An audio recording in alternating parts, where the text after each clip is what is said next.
Alright guys, we're back again with a knife review. Today we're going to be looking at the MBK Old Guard.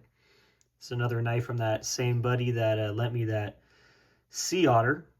And I think this knife's, a little bit cheaper than that other one. I'm not totally sure. I tried looking on the website to try and find this knife, and I think it was kind of a specific drop, so they don't really have too much information on them, but I think it's somewhere in that $300-ish price range, somewhere around there. But so far so good. It's got a good action, nice and smooth, reverse flick. It's got a kind of a drop shut to it. I like that. Kind of a simple design, like the Sea Otter. Nothing too crazy as far as the aesthetics go. Handle material is going to be stonewashed titanium. We have this nice milled pocket clip. Fits good in the pocket. Believe we're running all T8 hardware. This knife doesn't really have any logos on it other than that little MBK stamp right there that you can see on the edge of the blade. We got double thumb studs on both sides. It's on washers, just like the other knife was. Feels smooth. This thing's broken in by now. My buddy's had it a while, so I mean, no complaints there. I tightened up the action, the pivot there just a little bit for him. It was a little loose. I don't know if it came loose or if that was just kind of over time or whatnot, but I tightened it up a little bit. It feels good now. The lockup's pretty solid. A little bit of jimping on the top here. Locks in pretty good. Little lanyard hold on the end. Always like to see that because I like to run paracord on some of my knives if I have the option to do that. The blade steel, I had to do a little bit of research on it. I'm not going to pretend to say that I even knew what this was, but it's ZDP 189, and hopefully I pronounce this right, but it's a Sanmai steel, and from what I was able to gather on the internet, sorry my lighting's not super great, but this little edge right here, we can see where it kind of transitions between both of the steels. That's apparently called a cladding line, and from what I was able to find out, the outer steel on this knife is a softer material, and that inside edge is actually a harder steel. So, I'm not like a steel expert or anything, but that's kind of interesting. I think, I'm not sure if, all steels are kind of made of, multiple different metals or what the process is, but this one pretty obviously has two different layers, so that's a little interesting. And, if you guys have more information on that,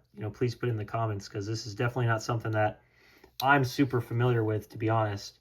We'll get a quick comparison here. So got a little PM2, and then I got this Hogue EUX1. It's a bigger knife for sure. I like it. It's pretty comparable to the PM2 as far as size goes. Fits good in the hand. There's really not a lot of like positive, I don't want to say feedback, but the feeling in your hand, it's definitely kind of like a slick knife.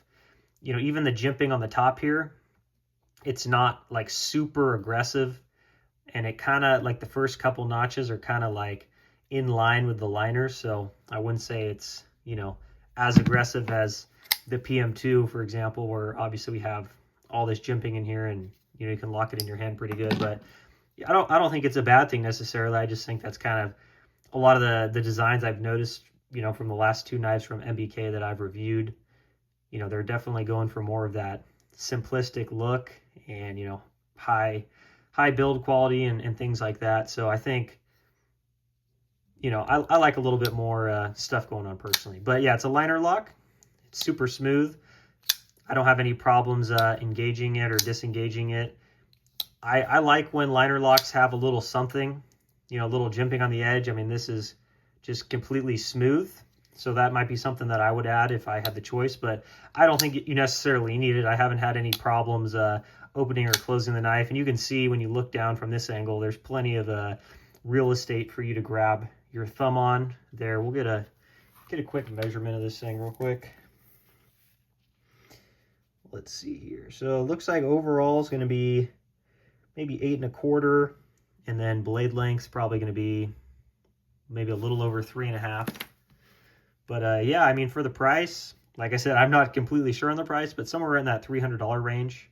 It's a nice knife if you like liner locks, you want something a little bit on the bigger side. I did see on his website that he does have a mini version of this that's a little bit smaller. That might be something, you know, if you don't want quite want a full-size knife, that could be worth your time. But yeah, another solid blade. You know, nothing standing out to me particularly that's like screaming makes me want to buy this thing. But I think if you're, you know, an MBK guy, or you're looking kind of for more of a simplistic blade, this could be a good option for you. And yeah, appreciate everybody watching the channel lately. Like, comment, subscribe, and I will see you guys on the next one. Thank you.